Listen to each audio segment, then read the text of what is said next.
Queen excitedly knocked on Erwin's door, instructing the servants to prepare his bath and dress him in fresh clothes. But Erwin sighed, sinking deeper into his bed. "Please, Your Highness, I am tired. I have no interest in going to town to meet the supporters." The Queen sat beside him, her voice gentle but firm. "Please, my son, just do this for me. Just this once. That's all I ask. You know your father has been worried that the kingdom will fall apart because the younger generation sees him as old-fashioned. But you, Erwin, have given them something to believe in. Please, do this, not just for us, but for all the people you've inspired.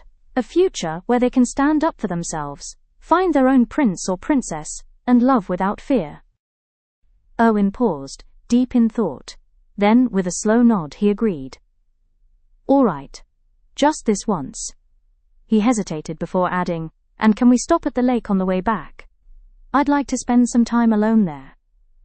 The Queen nodded, her excitement barely concealed. Meanwhile, at Ivo's house, his sisters were just as eager, bustling around to prepare him. But Ivo, looking frail and withdrawn, sighed. "I'm not sure I can do this." His voice trailed off as he gazed at his reflection, his cheekbones more pronounced from the weight he had lost.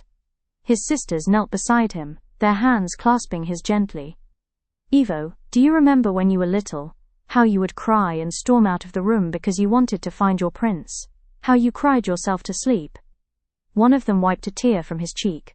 "Don't you want something better for the little boys and girls who are just like you?" They had told Ivo about the movement growing in the kingdom, the way his story had ignited a revolution. Though his heart still ached, for the first time in weeks, a small flicker of hope sparked within him, not for himself, but for the countless others who had once suffered in silence, just like him. Ivo lightly knocked his own forehead, whispering through his tears, "For all the boys and girls who want true love." He wiped his face, and exhaled deeply. Both Erwin and Ivo climbed into their carriages, unaware of what awaited them. As they leaned against the velvet seats gazing out the windows, their thoughts drifted to the past, to stolen moments by the lake, laughter under the summer sun, whispered confessions. Though they had not spoken in weeks, their hearts had never truly separated. But after some time, Erwin noticed something odd. The carriage stopped sooner than expected. Peering out the window, he frowned. "This isn't the town," he muttered. Then, turning to the driver, he asked, "I meant later, not now." At the same moment, in his own carriage, Ivo turned to his mother in confusion. "Mother, this isn't the town hall." Just then, Erwin heard another carriage approaching. His heart pounded. Somehow, he knew. Without thinking, he jumped out of the carriage, standing tall as dust from the road swirled around him. His face, once filled with sorrow, now held something else. Hope. His eyes widened as the carriage drew closer. "Ivo?" His voice trembled. "Is that you? Are you inside?" Inside, Ivo's heart leaped. That voice. He turned to his mother, his breath hitching. "Mother, is that?" Tears welled in her eyes as she nodded. "Yes, my son, it's him." Overcome with emotion, Ivo reached for her hands, gripping them tightly. "What have I done to deserve a mother like you?" His mother cupped his face, her fingers brushing gently over his sunken cheeks. "And what have I done to deserve a son like you?" Their foreheads touched, a quiet moment of gratitude passing between them. Ivo, his voice barely above a whisper, asked, "How do I look, mother?" She pulled back, studying him with love in her eyes. Then, with a smile, she said, "You look like a little prince." Ivo took a deep breath, then leapt from the carriage. For the first time in weeks, Erwin saw him. For the first time in weeks, Ivo saw Erwin. They stood frozen, tears streaming down their faces. A whirlwind of emotions swirled between them.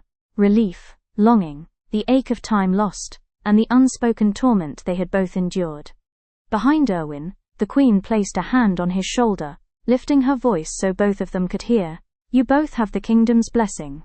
Erwin turned sharply, his breath catching. Did she really mean it? He hugged the Queen tightly, unable to hold back his tears. "Mother," she smiled, nodding. "Go on, my son." Holding back her own tears, she watched as Erwin turned, his heart pounding. And then, Ivo and Erwin ran toward each other. But just inches apart, they stopped, hesitating. Erwin's voice trembled. "I am so So? Ivo cut him off.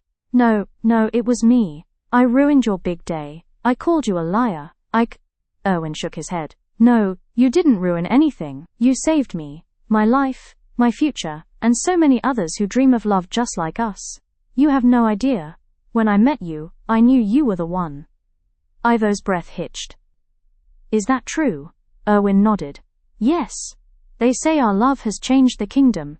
People from other lands are asking to move here because of you, Ivo. Because of your truth. For the first time, Ivo and Erwin could truly be themselves. As they stood together, their mothers walked off, sharing a private conversation of their own. Erwin smiled, wiping his tears. There's something I've wanted to say to you since we met, but I never got the chance. Ivo chuckled. Oh, and what's that? Come, Erwin said, tilting his head toward the lake. Let me show you around.